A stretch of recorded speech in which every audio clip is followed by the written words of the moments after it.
부동산 경매 시장이나 폐업 모텔 등 사업성이 떨어지는 건물 등에서 많은 분들이 놓치고 계시는 기회에 대해서 말씀드리고자 합니다. 바로 건축 관련 문제가 있는 경매 물건과 폐업 모텔 등 사업성이 떨어지는 건물 등에 관한 이야기입니다. 안녕하세요. 타스건축사 사무소와 타스건설을 운영하고 있는 김인환 건축사입니다. 오늘 제가 말씀드릴 주제는 건축 관련한 경매 공매 물건이 대박난다 이런 경매 물건에 주목하라 등으로 경매 물건이나 폐업 모텔 등 사업성이 떨어진 기존 건물을 활용하기 위한 상담 사례를 중심으로 설명드리려고 합니다. 저는 본 채널에서 요즘과 같이 어려운 시기나 특히 앞으로는 신축보다 기존 건물을 활용한 수익형 건축 사업이 유망하다고 하였습니다. 특히 최근에는 위반 건축물 등 건축적인 문제가 있지만 가성비가 높은 경매 물건인데 고시원이나 임대형 기숙사 등으로 용도 변경이 가능한지 등에 관한 상담을 많이 받고 있는데 이런 내용 등에 대해 다음과 같은 6가지 내용으로 설명드리려고 합니다. 아마도 끝까지 보시면 여러분들에게 좋은 기회가 되리라 확신하며 아무쪼록 어려운 시기에 수익형 건축 사업이나 불법 건물, 특히 경매, 공매에 관심을 가지신 분 그리고 이런 건축에 투자하시려는 분 등에게 도움이 되시기를 바랍니다. 그럼 먼저 말씀을 시작하기 전에 다음과 같은 사업의 공동투자에 대한 제안을 드리고자 합니다. 1. 폐업한 모텔 등 노후 건물을 활성화시키고자 하시려는 경우 2. 유망한 경매나 공매 물건에 대한 건축적 해결이 필요하신 경우 등에 대하여 당사와 공동, 투자 및 업무 추진을 제안드립니다. 그러니까 노후화되었거나 사업성이 떨어지는 폐업한 모텔 등 노후 건물이나 가성비나 사업성이 유망한 경매나 공매 물건이지만 미사용 승인 건물, 중단된 공사 건물, 불법 건물, 용도 변경, 증축 등 건축적인 문제가 있는 물건의 건축 부분에 대하여 당사가 가진 경험과 노하우로 공동 참여 등으로 진행시켜보자는 것으로 본 영상 아래 더보기에 적어둔 연락처나 이메일로 연락을 주시면 이에 대하여 구체적인 협의를 해드리겠다는 제안을 드립니다. 그러면 보시기 전에 구독과 좋아요, 알람 설정을 부탁드리며 오늘의 주제에 대하여 순서에 따라서 첫 번째로 최근 경매 시장 분위기로 요즘 경매 시장의 분위기를 한마디로 표현하자면 치열하다라고 말씀드릴 수 있습니다. 과거 몇 년 전만 하더라도 경매 시장은 일반인들에게 다소 생소한 투자처이고 다소 부정적이기도 하였습니다. 하지만 최근 들어 유튜브나 각종 온라인 매체를 통해 경매 관련 정보가 대중화되면서 상황이 완전히 달라진 데다 경매 등에 대한 인식도 많이 바뀌었습니다. 실제로 2024년 말부터 2025년 초까지의 경매 시장을 보시면 입찰자 수가 눈에 띄게 증가하고 있는 추세입니다. 특히 최근 신문 등 뉴스에서도 많이 등장하듯이 서울과 수도권 지역의 아파트 경매 물건은 한 건당 평균 10명 이상의 입찰자가 몰려 경쟁이 치열한 데다 어떤 물건은 감정가가 시가가 낮을 경우 감정가보다 더 높은 가격에 낙찰받아가는 경우까지도 있습니다. 이는 일반 매매 시장이 다소 침체되어 있는 상황에서 상대적으로 저렴한 가격에 부동산을 취득할 수 있다는 기대감 때문입니다. 또한 최근 경매 시장의 특징 중 하나는 전문 투자자뿐만 아니라 실수요자들의 참여가 크게 늘어났다는 점입니다.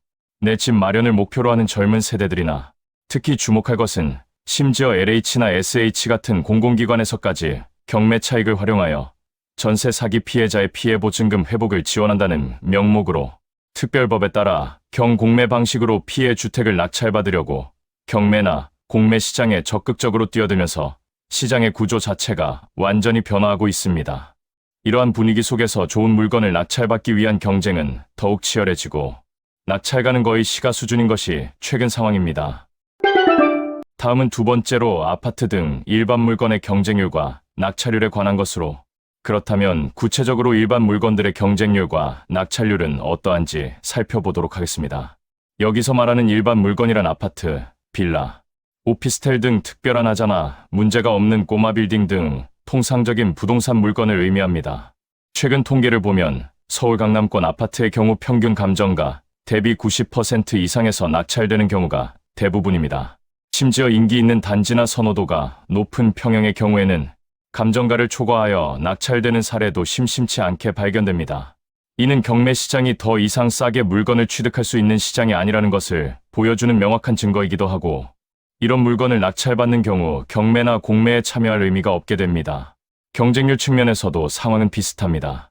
조건이 좋은 아파트 물건의 경우 한 건당 10명에서 많게는 20명 이상의 입찰자가 몰리기도 합니다. 이렇게 많은 입찰자가 몰리다 보니 낙찰가는 자연스럽게 상승할 수밖에 없습니다. 특히 첫 경매에서 유찰되지 않고 바로 낙찰되는 비율이 70% 이상에 달하고 있는데, 이는 경매로 아파트 등을 낙찰받는 경우 대출 규제나 특히 의무거주 연한 제한을 받지 않는 장점 등이 있다 보니 더욱 그렇습니다.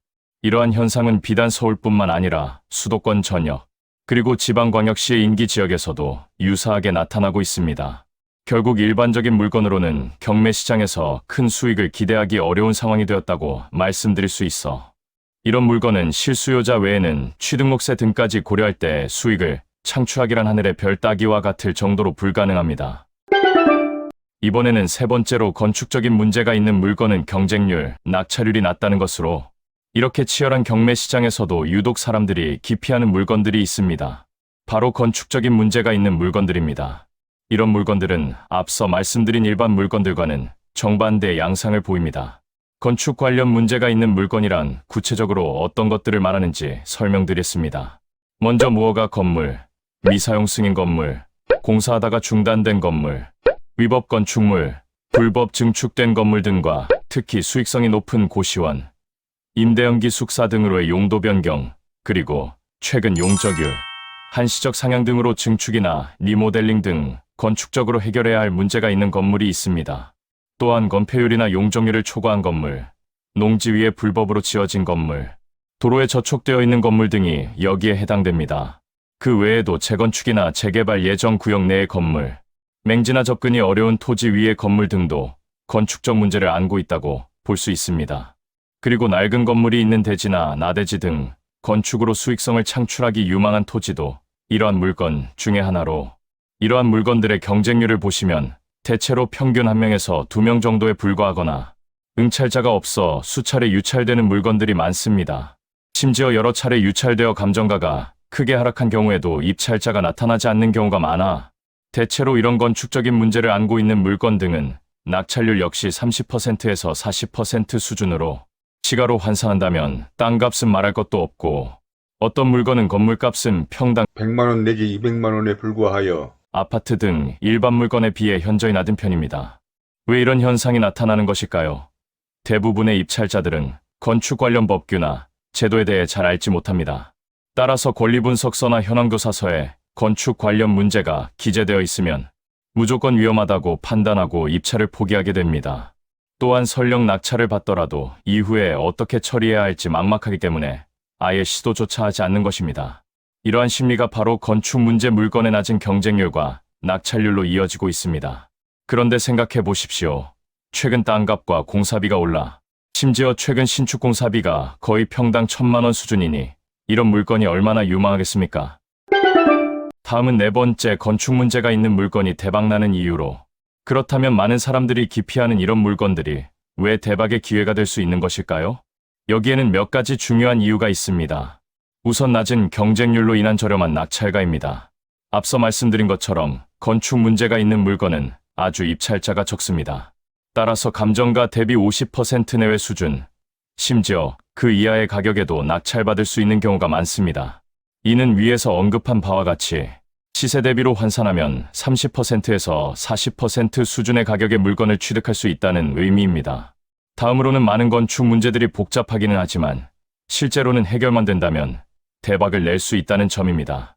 예를 들어 미사용 승인 건물이나 위반 건물물의 경우에도 최근 불법 건물, 양성화 추진으로 위법 내용에 따라 양성화할 수 있는 방법들이 존재합니다.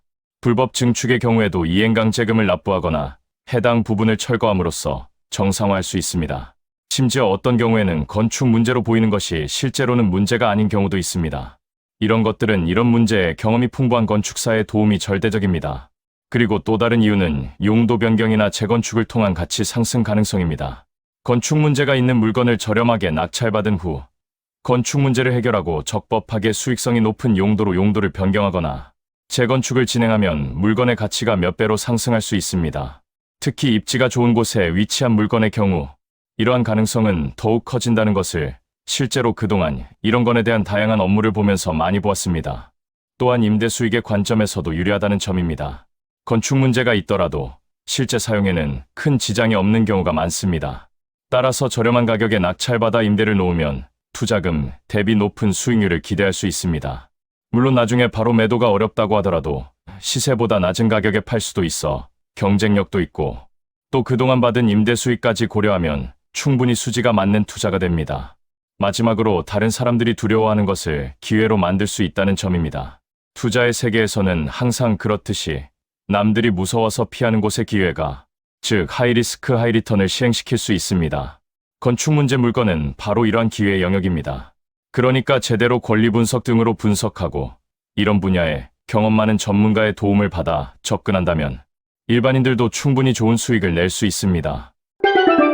다음으로 5번째, 전문가를 잘만 활용하면 대박난다는 것인데, 그렇다면 어떻게 해야 건축 문제가 있는 물건을 안전하게 낙찰받아 수익을 낼 수 있을까요? 여기서 가장 중요한 것이 바로 전문가를 잘 활용하는 것입니다. 그러니까 이런 물건은 건축법, 주차장법 등 다양한 건축 관련 법과 규정, 특히 문제가 있는 기존 건물은 신축에 비하여 건축 관련 법 적용이 까다롭고 복잡하여 일반인들이 정확히 판단하기 어려워 먼저 이 분야에 대한 경험이 풍부한 건축사나 건축사 사무소의 도움을 받으시는 것이 필수입니다. 이러한 건축 전문가는 해당 물건의 건축 문제가 정확히 무엇인지, 그리고 그것이 해결 가능한 것인지를 명확하게 판단해 줄 수 있습니다. 또한 문제 해결에 소요되는 비용과 기간도 구체적으로 산출해 줄 수 있어서 투자 판단에 큰 도움이 됩니다. 물론 이런 물건에 대한 건축사, 자문 비용이나 설계 응역비는 신축공사에 비하여 다소 높을 수 있지만 건축적인 문제만 해결된다면 대박을 낼 수 있거나 수천만 원, 수억 원의 손실을 막을 수 있다면 매우 합리적인 투자라고 할 수 있습니다. 다음은 경매 전문가나 부동산 중개사의 도움도 받으시기 바랍니다. 이들은 해당 지역의 시세와 향후 개발 계획 등을 잘 알고 있습니다. 따라서 건축 문제를 해결한 후에 예상, 시세나 임대 수익률 등을 현실적으로 예측할 수 있게 도와줍니다. 또한 유사한 사례들을 많이 접해봤기 때문에 실질적인 조언을 제공할 수 있습니다. 그리고 같은 관심사를 가진 스터디 그룹이나 커뮤니티에 참여하시는 것도 좋은데, 요즘에는 유튜브나 오픈 채팅방 등 온라인과 오프라인으로 부동산 관련, 특히 경매를 통한 건축 등을 위한 모임이 많습니다. 저도 이런 모임에서 건축 관련 부분에 대한 강의를 해드린 적도 있는데, 경험 있는 선배 투자자들의 사례와 노하우를 배울 수 있고 실수를 줄일 수 있습니다. 특히 건축 문제 물건의 경우 책이나 인터넷만으로는 알 수 없는 실전 지식들이 많기 때문에 이러한 정보 교류가 매우 중요합니다. 이렇게 하여 여러 전문가의 의견을 종합적으로 판단하시는 것도 좋은데, 특히 이런 과정에서 전문가 활용에 드는 비용이 부담스럽게 느껴질 수도 있습니다. 하지만 이는 투자가 아니라 보험이라고 생각하셔야 합니다. 제대로 된 검토 없이 건축 문제 물건에 뛰어들었다가 예상치 못한 비용이 발생하거나 아예 문제 해결이 불가능한 상황에 처하는 것보다 사전에 적절한 전문가 비용을 지불하고 안전하게 투자하는 것이 훨씬 현명한 선택입니다. 이제는 마지막 6번째로 당사 소개와 함께 이러한 업무에 대한 공동투자와 사업 제안을 드리면서 마무리하도록 하겠습니다. 당사는 그동안 단독주택, 상가주택, 꼬마 빌딩 등의 신축과 최근에는 기존 건물의 용도 변경, 리모델링, 증축 등 기존 건물의 재활용 사업, 특히 경매나 공매로 취득한 건물의 미사용 승인, 용도 변경, 증축, 불법 건물의 양성화 사업을 전문으로 설계와 시공을 하는 전문회사로 그동안 이러한 업무에 풍부한 경험과 노하우를 보유하고 있습니다. 따라서 서두에서 말씀드린 바와 같이 이러한 건물에 대한 공동투자와 공동사업 제안을 드리고자 하는데, 즉 1폐업한 모델이나 노후 건물 등의 용도 변경이나 리모델링 등 사업, 이 특히 경매나 공매 물건 중 미사용 승인 건물, 중단된 공사 건물, 불법 건물, 용도 변경, 증축 등 건축적인 문제가 있는 물건의 건축 부분에 대하여 당사가 가진 경험과 노하우로 공동 참여 등으로 진행시켜보자는 제안에 관하여 본 영상 아래 더보기에 적어둔 연락처나 이메일로 연락을 주시면 이에 대하여 구체적인 협의를 해드리도록 하겠사오니 많은 관심과 연락을 부탁드립니다.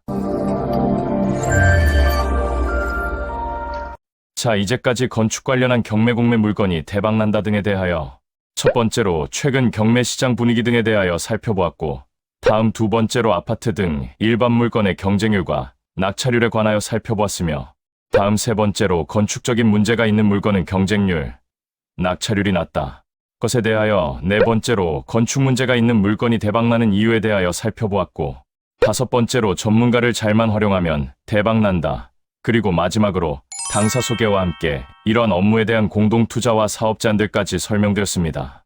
어떻습니까? 중요한 것은 남들이 두려워한다고 해서 무조건 피할 것이 아니라 제대로 알아보고 건축사 등 전문가의 도움을 받아 접근한다면 충분히 좋은 투자처가 될 수 있습니다. 물론 모든 건축 문제 물건이 다 좋은 것도 아니고 용도 변경 등 합법적으로 불가능한 물건도 있어 신중한 검토와 판단이 필요합니다. 하지만 현재와 같이 일반 물건의 경쟁이 치열한 시장 상황에서는 이러한 틈새 영역을 공략하는 것이 오히려 현명한 전략이 될 수 있습니다. 아무쪼록 여러분도 오늘 말씀드린 내용을 참고하셔서 경매 시장에서 좋은 기회를 찾으시고 준비된 자에게만 기회가 온다는 말을 명심하셔서 충분한 검토와 전문가, 자문을 통해 성공적인 투자를 하시기 바라며 혹시 오늘 설명에 대한 의견이나 경험담 등이 있으시면 선플로 남겨주시기 바랍니다. 그러면 이에 대하여 성실히 설명해 드리도록 하겠고 구독과 좋아요, 그리고 알람 설정을 부탁드리며 오늘은 이만 줄이도록 하겠습니다. 감사합니다.